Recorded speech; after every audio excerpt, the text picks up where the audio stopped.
नमस्कार सभी कर्मचारियों को मेरा बहुत बहुत नमस्कार। डीटीसी से रिटायर्ड सभी कर्मचारी, उनके परिवार, उनकी फैमिली मेम्बर्स, सभी साथियों, सभी बुज़ुर्गों को, सीनियर सिटीजन्स को मेरा बहुत बहुत नमस्कार। जो भी श्रोता मुझे सुन रहे हैं और जो मुझे दर्शक देख रहे हैं, उन सब का मेरे यूट्यूब चैनल पर बहुत बहुत स्वागत है।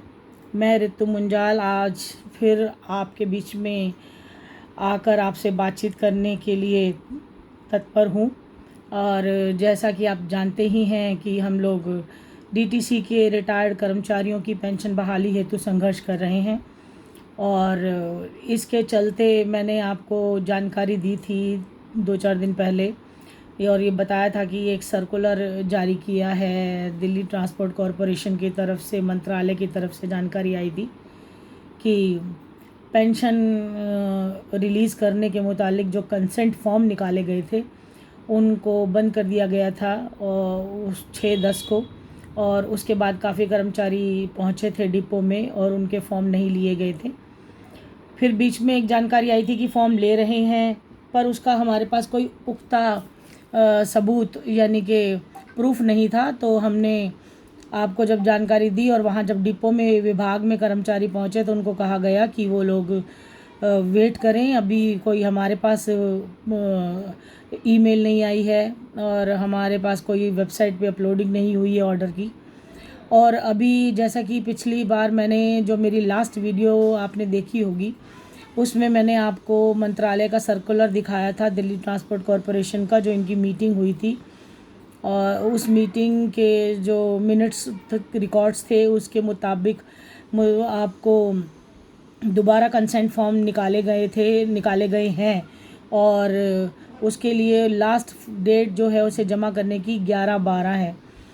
लेकिन अभी मेरे पास लगातार फ़ोन आ रहे हैं कर्मचारियों के, उनके फैमिली मेम्बर्स के, कि वो फॉर्म नहीं ले रहे हैं, मना कर रहे हैं विभाग में। डिपो में जो हम पेंशन विभाग में जाते हैं, पेंशन सेल डीटीसी में 101 नंबर कमरे में, जहाँ पर बोला गया कि आपके फॉर्म जमा होंगे, वहाँ फॉर्म नहीं लिए जा रहे हैं और फिर आपको वही परेशानी का सामना करना पड़ रहा है।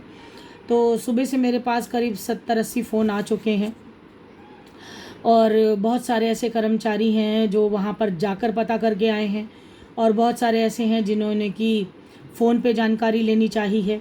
मैंने एक नंबर भी आपको दिया था, ग्रुप में दिखाया था और डाला था। अब मैं उन चीज़ों को तो दोबारा नहीं रिपीट करूँगी क्योंकि मैं इसको स्क्रीन रिकॉर्डिंग करके अपनी वीडियो नहीं बना रही हूँ, पर मैं आप लोगों के बीच में जो ये 2 बातें कहने के लिए जुड़ी हूँ वो ज़रूरी हैं मैं कह दूँ, और वही मैसेज है मेरा आज तक की जो मेरे पास खबर आई है। क्योंकि आप लोगों के फ़ोन काफ़ी आ रहे थे और डीटीसी विभाग तो आपको पता ही है, देखो जी किस तरह से सिस्टम चल रहा है। इतने भ्रष्टाचार के चलते अब जाके ये नीयत ठीक हुई थी इनकी कि ये नॉन ऑप्टेड कर्मचारी जो कि रिटायर्ड कर्मचारी हैं उनकी पेंशन देने के लिए फॉर्म भरवा रहे थे। हालांकि उसमें वो ग्रेजुएटी और पीएफ का पैसा वापस मांग रहे थे और कोर्ट में जाने के लिए आपको मना कर रहे थे कि आप केस अपना वापस ले लें और अपनी लिटिगेशन ख़त्म कर दें। लेकिन इतना सब होने के बावजूद भी आपके कंसेंट फॉर्म जितनों की जमा हो गए, बाकियों का जो ये हमारे पास नोटिफिकेशन आई और जो मैसेज आया उस हिसाब से हमने आपको बताया कि आप जाके अपना फॉर्म जमा करा दीजिए। लास्ट डेट 11/12 है। लेकिन अभी जो मेरे पास सुबह से जितने फ़ोन आए हैं या पिछले दिनों आए हैं, उन सभी फ़ोन कॉल्स पे, उन सभी मैसेजेस में एक ही मुझे सवाल पूछा जा रहा है कर्मचारियों की तरफ से और उनकी फैमिली मेम्बर्स की तरफ से कि बेटा ये क्या कर रहे हैं, हम फॉर्म जमा कराने जाते हैं तो वो ले नहीं रहे हैं, और बहाना यही दे रहे हैं कि हमारी वेबसाइट पे अपलोड नहीं हुआ है। तो इस विषय में मैं आपको अपनी तरफ से सिर्फ यही सलाह दूंगी कि इसी तरह अपडेट बनाए के रखिए, आप भी और मैं भी, और आप जाकर भी पता करिए, फ़ोन पे भी पता करिए, और फॉर्म जमा हो जाने चाहिए थे। हमारी तरफ से तो खबर पक्की थी और आपको मैंने पुख्ता जानकारी सबूत के साथ दी थी, वो सर्कुलर भी शेयर किया था। लेकिन अब ये वेबसाइट पे अपलोड नहीं हो रहे हैं, ये इनकी इंटरनल क्या समस्या चल रही है, और इस समस्या के चलते जो कर्मचारियों को ये परेशान कर रहे हैं इसका कोई मुझे पुख्ता जवाब अभी तक मेरे हाथ नहीं लगा है। हालांकि मैंने कोशिश की कि दिन में मैं समय निकाल कर डीटीसी विभाग में और इनके पेंशन सेल में इनके पेंशन का जो कमिश्नर हैं उनसे बात करूं और सीएमडी डीटीसी शिंदे साहब से बात करूं, लेकिन उनको जब मैंने कॉल किए तो 2-3 बार उन्होंने कॉल ही नहीं उठाया।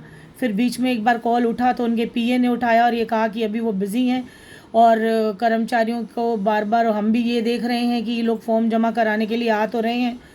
और आप लोगों की हमने वीडियो भी देखी जिसमें आपने बताया कि मिनट्स बुक के हिसाब से, मिनट और रिकॉर्ड्स के हिसाब से फॉर्म जमा हो जाने चाहिए थे, लेकिन हमारे पास कोई अपडेट नहीं आया है। तो इन सब समस्याओं के चलते, इन सभी जो उलझने और ये जो दाएं बाएं की बातें हो रही हैं, इन सब के चलते मैं आपको यही कहूँगी कि थोड़ा सा और आप 1-2 दिन वेट कर लें। 12/11 की लास्ट डेट है, 12 नवंबर की लास्ट डेट है और आज 6 नवंबर हो चुकी है।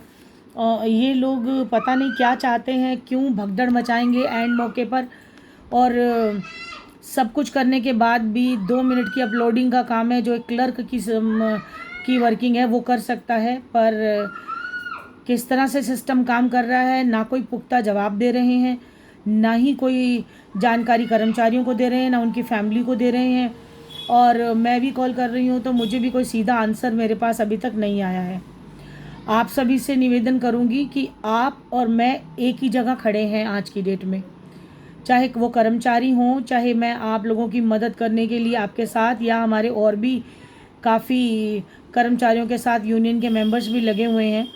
कुछ ने तो अभी हाई कोर्ट में भी जो रिट्स डाली थी मेडिकल अलाउंस के चलते और मेडिकल कैशलेस फैसिलिटी आपको बहाल कराने के लिए, उसमें भी अगली डेट लग गई है दिसंबर की।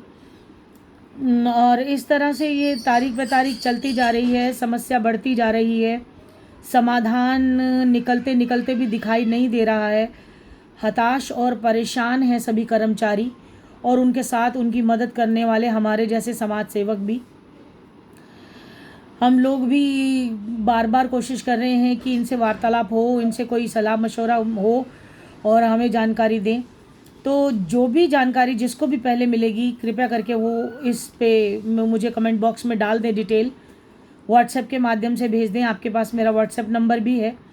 मैंने वही कहा आपको कि अब इस टाइम शाम को मेरा आपके साथ जुड़ने का मकसद सिर्फ यही था कि मैं आपको ये बताऊं कि लगातार जो मेरे पास फ़ोन आ रहे हैं, एक एक आदमी को मैं जवाब दे रही हूँ, बात कर रही हूँ और उनके वजह से मैंने 2-3 बार विभाग में भी फ़ोन किया है, पेंशन कमिश्नर को भी, लेकिन कोई सीधा आंसर नहीं आया है अभी तक।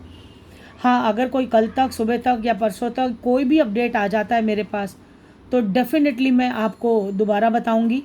और उम्मीद यही मैं आप लोगों से भी करूंगी कि जिनके फॉर्म रह गए हैं, जमा नहीं हुए हैं अभी तक, उनके लिए कहा गया था कि 12 नवंबर तक आप जमा कर दो, क्योंकि 24 नवंबर तक इन्होंने कहा कि हम स्क्रूटनी कर लेंगे और उसके बाद आपका पेंशन का पैसा आपको देंगे, या ग्रेजुएटी और पीएफ कैसे वो वापस लेंगे, क्या करेंगे, मुझे अभी तक कोई पिक्चर क्लियर नहीं हो रही है। तो यही मेन प्रॉब्लम है और यही समस्या आप लोग भी फेस कर रहे हैं और मैं भी साथ में आपके इस समस्या से जूझ रही हूँ। अब इसका समाधान यही है कि या तो विभाग में जाया जाए, या हमारे कुछ बुज़ुर्ग कर्मचारी हैं जिनके सीधे लिंक ट्रांसपोर्ट मिनिस्टर के साथ हैं, वो डायरेक्ट बातचीत कर लेते हैं, या सीएमडी से डायरेक्ट बातचीत कर लेते हैं, या आप जाकर सीएमडी से डायरेक्ट मिल लें, सीएमडी दिल्ली ट्रांसपोर्ट कॉरपोरेशन, और दिल्ली ट्रांसपोर्ट कॉरपोरेशन के जो हेड हैं हमारे परिवहन मंत्री साहब, उनसे, या फिर एलजी साहब से। जो भी जिसको भी कोई भी इन्फॉर्मेशन मिलती है आपको या मुझे, हम सब आपस में एक दूसरे के साथ एकता के सूत्र में बंधे हुए हैं, एकजुट होकर कार्य कर रहे हैं। तो और हम सब एक ही तरफ खड़े हैं इस टाइम पर। कोशिश यही थी कि ये फॉर्म ले लेते, दोबारा काम शुरू कर देते, लेकिन क्या अड़चन आ रही है इसका कोई भी सीधा जवाब ना मुझे मिल रहा है, ना उन बेचारे बुज़ुर्ग कर्मचारियों को हमारे मिल रहा है जो वहाँ जा रहे हैं, या उनके परिवारजन जो जा रहे हैं। फिर भी मैं यही कहूँगी, आपको बार बार यही कहूँगी कि आप जाते रहिए, आप फ़ोन पे बात करते रहिए, आप अपडेट चेक करते रहिए। एक जवाब जो सिमिलर आ रहा है सारे कर्मचारी जो गए हैं उनकी तरफ से भी, और मैंने भी जो पता लगाया है, कॉल करी है या बातचीत की है उससे, कि उन्होंने मुझे यही कहा है कि मैडम अभी तक ना वेबसाइट पे अपलोड नहीं हुआ है, और वेबसाइट पे जैसे ही आ जाएगा हम फॉर्म लेने शुरू कर देंगे, या हमारे पास कोई नोटिफिकेशन अभी तक नहीं आई है। ये मिनट्स रिपोर्ट जो मैंने आपको दिखाई, ये भी हमारे कर्मचारी वहाँ जाके दिखा रहे हैं, तो उसके लिए वही कह रहे हैं कि हमें पता तो है, हमें है कि जानकारी कि हाँ ये सब हुआ है, लेकिन हम तक इन्फॉर्मेशन नहीं पहुँची है। अब ये ट्रांसपोर्ट मिनिस्टर का कम्युनिकेशन कितना ख़राब है, और एक ट्रांसपोर्ट का उनके पास ये सुविधा नहीं है कि अपने ही कर्मचारियों को, अपने ही विभागों को वो एक मेल कर दें, वेबसाइट पे उसे अपलोड कर दें। क्या कारण है, क्या समझ नहीं आ रहा है। डिजिटल हो चुका है हिंदुस्तान, 1 मिनट में कही गई बात पूरी तरह से वायरल हो जाती है और पूरे हिंदुस्तान में फैल जाती है, पूरे विश्व में फैल जाती है। कोई भी इन्फॉर्मेशन अगर वो चाहें तो विद इन अ मिनट और विद इन अ सेकेंड जा सकती है। और यही इलेक्शन का टाइम होता, नेताओं को वोट बटोरने होते, तो वो चलते हुए ऑटो रिक्शा वालों के अकाउंट नंबर अचानक से निकाल के सबसे अकाउंट में 5-5 हज़ार रुपये ट्रांसफ़र कर देते हैं। और वहीं अगर अब इलेक्शन का टाइम नहीं है, थोड़ा समय है इलेक्शन में, तो ये राजनीति के प्रपंच रच रहे हैं। अब अगर मैं कुछ बुरा कहूँगी ट्रांसपोर्ट मिनिस्टर के बारे में या फिर सिस्टम के बारे में, भ्रष्ट विभाग के बारे में, तो मेरे ही बुज़ुर्ग सीनियर कर्मचारी मुझे समझाने के लिए कॉल करेंगे कि बेटे आप ऐसे मत बोलो, आप इनको भ्रष्ट मत कहो, इनको चीटर मत कहो, धोखेबाज मत कहो। ठीक है जी, हम नहीं कहते, तो आप फिर सब्र कीजिए, इंतज़ार कीजिए। मुझे कल भी हमारे सुदर्शन अंकल जी का फ़ोन आया, जिनको जिंदा को मुर्दा किया हुआ है। उन्होंने कहा कि बिटिया इतना संघर्ष करने के बाद अब हम इस कामयाबी तक पहुंच गए हैं कि हमारा काम हो रहा है, अब हो रहा है, रेंग रहा है, दौड़ रहा है, चल रहा है, ये मुझे समझ में नहीं आ रहा है। और मेरे उन बेचारे बुज़ुर्ग कर्मचारियों को, उन रिटायर्ड कर्मचारियों को भी समझ नहीं आ रहा जो वहाँ जाके फॉर्म जमा नहीं करा पा रहे हैं। सिस्टम इतना गड़बड़ाया हुआ है। अगर मैं कोर्ट की बात करती हूँ तो कोर्ट में 29/11 की डेट है जो मेरा मैटर है, जो कि आरपीएफसी, ईपीएफओ और डीटीसी विभाग के बीच की लड़ाई के बीच में हमने इंटरफेयर करके अपने आप को इम्प्लीड कर लिया है। जिन कर्मचारियों को मैंने इम्प्लीड कर दिया है, अब मैं उनको तो कहूँगी 29/11 तक ही वेट करें। उससे पहले कोई ये नालायक अफसर काम कर दें, ये भ्रष्ट अधिकारी काम कर दें तो बहुत अच्छा होगा, नहीं तो इनके खिलाफ मुझे कड़ी कानूनी कार्रवाई करनी पड़ेगी। और समय इतना नाजुक है कि अगर मैं कोई कानूनी कार्रवाई करती हूँ तो वो कानूनी कार्रवाई भी धीरे धीरे रेंगती है। कोई फास्ट सॉल्यूशन नहीं निकल रहा है।